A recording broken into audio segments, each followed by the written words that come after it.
Warahmatullahi wabarakatuh. Apa keutamaan malam nuzul Quran?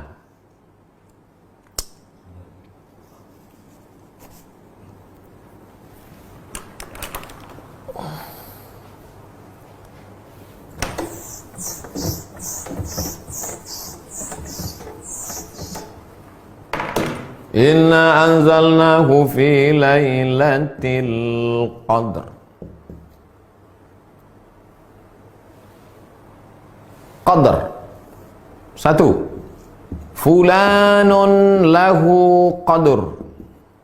Si fulan itu punya qadar, artinya mulia. Kalau nampak kita raja, fulanun lahu qadrun, itu orang mulia. Maka malam Lailatul Qadar artinya malam yang memiliki kemuliaan. Dua, yufraqu fihi kullu amrin hakim.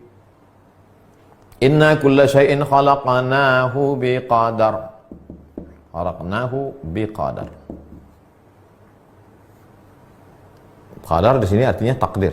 Maka pada malam itu ditetapkan takdir secara detail. Takdir secara umum sudah ditulis di Lauhul Mahfuz. Tapi secara detail per tahun malam Lailatul Qadar. Tiga, qudira alaihi rizquhu fayaqulu rabbi ahanan. Qudira alaihi rizquhu. Siapa yang disempitkan rezekinya. Jadi malam Lailatul Qadar disebut dengan malam sempit. Kenapa disebut malam Qadar itu malam sempit? Kalaulah malaikat itu berbentuk fisik, turun semua malaikat malam itu, dunia ini sempit. Syukurnya malaikat itu berbentuk nur, cahaya. Sehingga kalau kita kumpulkan di ruangan ini cahaya yang 100 watt, 500 watt, dia tidak mengambil, terang benderang. Itulah maka ketika pagi, salamun hiya hatta matla'il fajr, sampai terbit fajar. Fajar itu maksudnya azan subuh. Habis azan subuh habis, terbit matahari, redup. Kenapa matahari redup? Karena cahaya malaikat yang naik. Kemarin nampak saya redup Pak Ustadz di Riau, berarti Lailatul Qadar. Enggak, itu asap. Nah, 3, 4. Kata Nabi SAW, dulu ada orang zaman Bani Israel, zaman Nabi Musa alaihissalam, 4 orang. Malamnya qiyamul lail beribadah kepada Allah, siangnya jihad fisabilillah. Malamnya tak pernah tidur beribadah kepada Allah, siangnya jihad fisabilillah. 80 tahun tidak pernah buat dosa torfata ainin, walaupun sekedip mata, tak pernah buat maksiat. Mendengar cerita itu, sahabat semuanya menunduk, lesu. Kenapa lesu? 80 tahun tak pernah buat dosa, ibadahnya malam qiyamul lail, siang jihad. Kita umur tak sampai 80, malam tidur, siang pun tidur juga.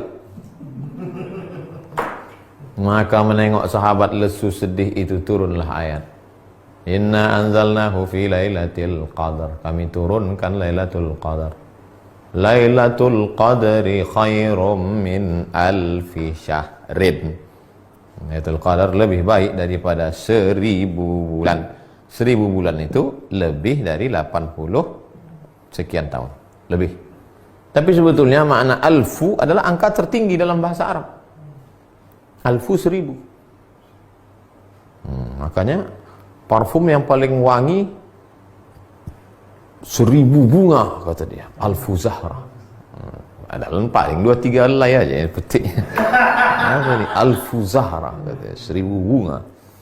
Makna alfu di situ artinya kalian sedih karena Bani Israel 80 tahun, kalian tak ada terhitung. Alfu syahr. Itulah diantara kemuliaan malam Lailatul Qadar. Kenapa Pak Ustadz di Indonesia malam 17, sementara katanya 10 terakhir?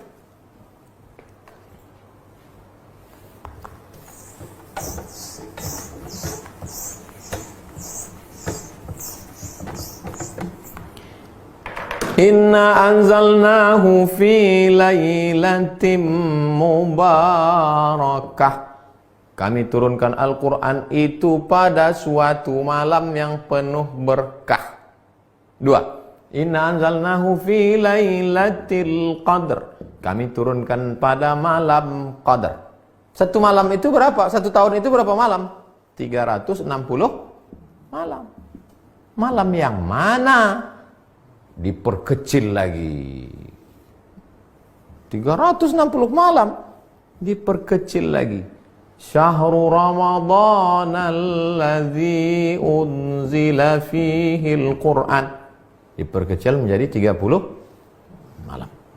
Maka tereliminasilah 330. Tinggal 30.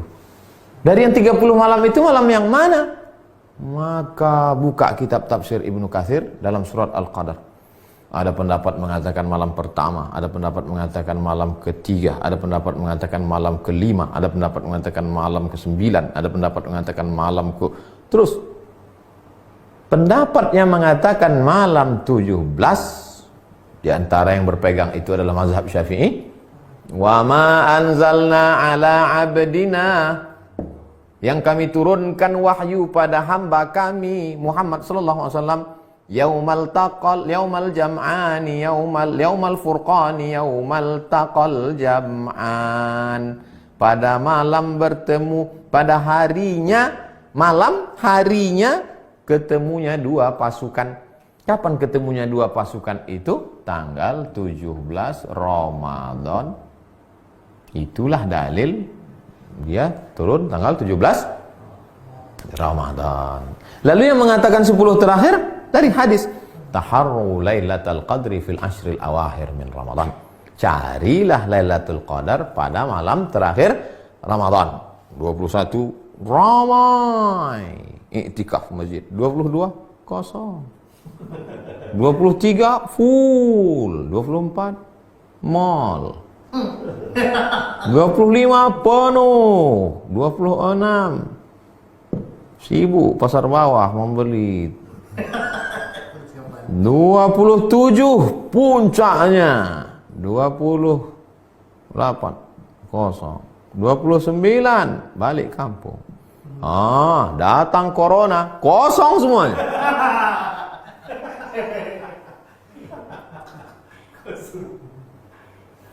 Lalu kemudian diperkecil lagi menjadi 10 berdasarkan kata Nabi. Karena Rasulullah SAW pada Nabi SAW pada malam 10 terakhir Ramadan, aiqadha ahlahu, dibangunkannya istrinya, syadda mi'zarahu,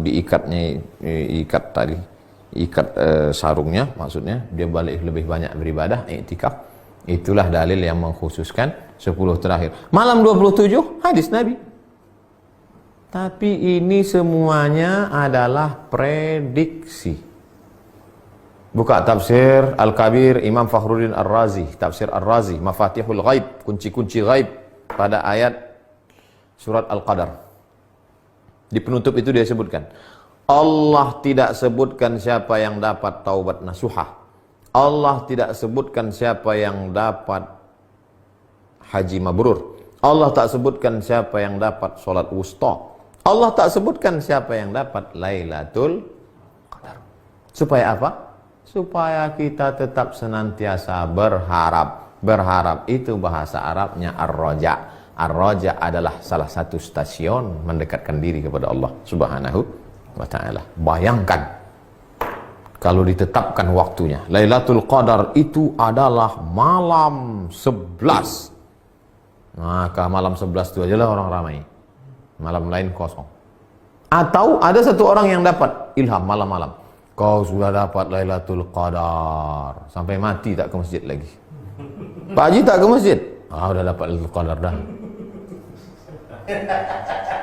Jadi apa rahasia dibalik disembunyikan Lailatul Qadar? Supaya kita hidupkan malam dari malam 1 sampai malam 30. Malam ini malam yang ke 15, malam Jumat. Belum ada meteor meletup lagi. Isi aja malam 16, besok malam 16, malam 17, malam 18 sampai ke malam 30. Mudah-mudahan kita termasuk yang mendapat Lailatul Qadar. Setelah mengalami Lailatul Qadar itu memangnya apa? Apakah setelah dapat Lailatul Qadar jadi orang tukang cerita di warung kopi, tukang update status sudah dapat Lailatul Qadar, atau makin takut pada Allah, atau makin ingat mati, atau makin khusyuk ibadah? Coba renungkan. Suatu malam Pak Ustaz, tiba-tiba saya terbangun jam 2. Di samping tempat tidur saya itu ada ceret. Mau saya tuangkan air, gak keluar Pak Ustaz. Rupanya malam Lailatul Qadar membeku air malam itu. Gak keluar Pak Ustaz, beku. Situlah saya dapat Lailatul Qadar. Tak berapa lama WA istrinya. Jam 1 tuh kuletak aku membersihkan kulkas. Letakkan es batu dalam ceret abang tu. Beku lah ya. Orang ni banyak mengada-ngada aja. Mengaku berjumpa Nabi Khaidir, mengaku itu ini. Itu sebetulnya dibalik itu semua untuk merenung dalam hati, apakah kau makin khusyuk, kau makin takut, kau makin wara, kau makin zuhud, atau kau jadi tukang cerita kemana kemari, udah curut. Perhatikan baik-baik. Perhatikan baik-baik. Kita udah 42 stasiun ini. Tanggung-tanggung ini. Ustaz, saya ada kebiasaan setiap berangkat dan pulang kerja selalu mencium istri saya. Apakah boleh hal seperti itu dilakukan saat Ramadan? Orang yang mengatakan boleh mencium istri, dalilnya adalah hadis riwayat Aisyah, wa kana Rasulullah SAW qabbala. Nabi mencium Aisyah bulan puasa. Ulama yang mengatakan tidak, Nabi boleh, karena Nabi bisa mengontrol hawa nafsunya. Kau tak terkontrol, takut dia lepas. Apalagi akad nikahnya baru kemarin 1 Ramadan. Berapa banyak orang tak bisa menahan hawa nafsu, melakukan hubungan pada siang Ramadan itu, berpuasa 2 bulan berturut-turut, bukan tahun tanggung. Yang jalan tengah, kalau dia bisa menjaga hanya sekedar kasih sayang, boleh. Tapi kalau yang tak bisa, maka dia jaga dirinya. Itu tentang mencium istri pada bulan Ramadan. 3. Orang tua saya sudah tak kuat puasa karena sudah tua, sementara keluarga kami kurang mampu. Bagaimana agar bapak saya tak dapat puasa? Bagaimana agar bapak saya tidak dapat dosa karena meninggalkan puasa? Kata kuncinya membayar fidyah.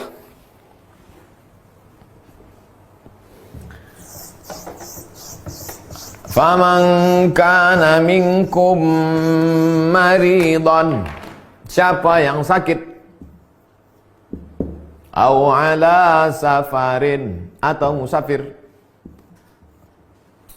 fa'iddatum min ayyamin ukhar, ganti di hari yang lain. 2. Wa 'alal ladzina yutiqunahu, bagi yang tak sanggup puasa karena tua renta atau karena sakit tak sembuh-sembuh sampai meninggal, fidyatun, bayar fidyah. Pilihannya cuma 2 aja, Bu, Pak. Pertama, ganti atau yang disebut dengan qadha, atau bayar fidyah. Bayar fidyahnya adalah 1 hari makan fakir miskin. Nah, itu tadi bapak tua. Bapak tua tak mungkin qadha, tak bisa. Nanti Syawal, Zulqa'dah, Zulhijjah dia bukan makin muda, makin tua. Makin tak bisa. Kalau begitu dia bayar fidyah. Yang jadi masalah, Pak Ustadz, kami kurang mampu. Nah, kurang mampu kalau begitu, anak-anaknya ini masuk kategori mana? Apakah anaknya ini masuk fakir? Tidak. Karena di situ mampu dia, cuman kurang mampu. Kalau begitu miskin. Apakah kami miskin, Pak Ustadz? Berapa standar hidup? Ma'ruf, urf. Tak sama standar hidup di Papua dengan di Sumatera. Sumatera pun tak sama antara Lampung dengan Riau. Seandainya Pekanbaru standar hidup, misal, sekarang berapa upah minimum regional? 2.750.000. Sementara anak si bapak ini hanya gajinya sebulan ambil upah 1 juta. maka kalian tidak wajib membayar fidyah. Malah kalianlah yang menerima zakat fitrah. Sampai kapan nih Pak Ustadz? Sekarang kau cuma dapat gaji 1 juta, ya, maka kau tak bayar fidyah bapakmu, malah kaulah yang menerima zakat fitrah. Wah, akhirnya orang pun membayar zakat fitrah lah, mulai besok 15, 16, 17 membayar zakat fitrah kepada engkau. Pas hari Kamis, tanggal 23 nanti hari apa? 23 Mei.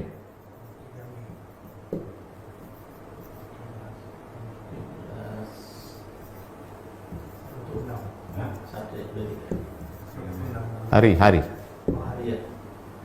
Sabtu. Pas hari Sabtu 23 Mei, tiba-tiba engkau mendapat beras 5 goni. Saking banyaknya orang, maka pada saat itu engkau sudah mampu. Maka bayarkanlah fidyah. Kesimpulannya, keywordnya, kata kuncinya adalah pada mampu tak mampu. Kalau kau tak mampu sampai Idul Fitri, berarti kau tak mampu.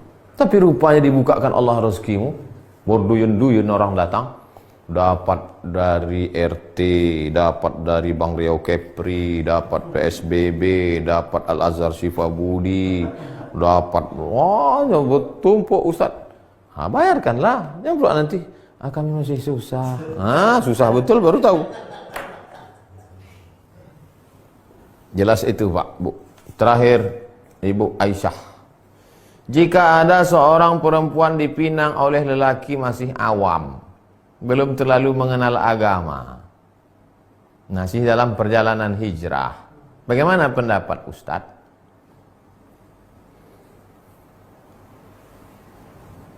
Ma khaba man istakhara wa ma nadima man istasyara.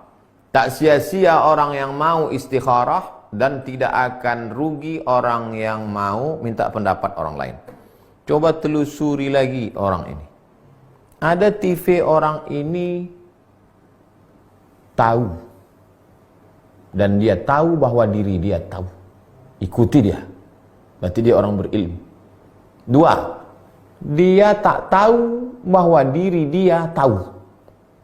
Sebetulnya dia berilmu, tapi dia tak tahu bahwa diri dia tahu. Dia seperti orang yang tidur, bangunkan dia. 3, dia tahu bahwa dirinya tak tahu. Sadar dia bahwa dia orang tak tahu, dan dia mau belajar. Ajari dia. Yang 4, dia tak tahu bahwa dirinya tak tahu. Rajulun la yadri annahu la yadri. Kalau dia masuk tipe yang 4, baguslah kau cari laki-laki lain. Telusuri dia baik-baik. Mudah-mudahan dia termasuk salah satu dari yang 3 tadi. Kalau dia nampaknya tak tahu, dan dia sadar dirinya tak tahu, dan dia ingin mencari tahu, insya Allah beruntung. Sifat laki-laki yang dipinang, yang diterima pinangannya 2. Idza ja'akum man tardawna dinahu, agamanya kau suka, taat dia, wa khuluquhu, baik akhlaknya. Baik akhlak tak cukup hanya ketika dia datang. Waktu datang tangannya begini. Kok ditengok dari gayanya, lalat pun tak mati dipukulnya. Tapi tanya juga kawan-kawan dia. Karena ada kawan dia sekolah tanya, kau kenal sama si ini. Yang FB-nya itu, di update-nya itu ceramah Ustaz Somad aja terus. Oh, itu memang baik itu, baik, bukan main baik. Kalau sama itu terimalah katanya. Mudah-mudahan dipertemukan Allah. Terima kasih jamaah yang dimuliakan Allah.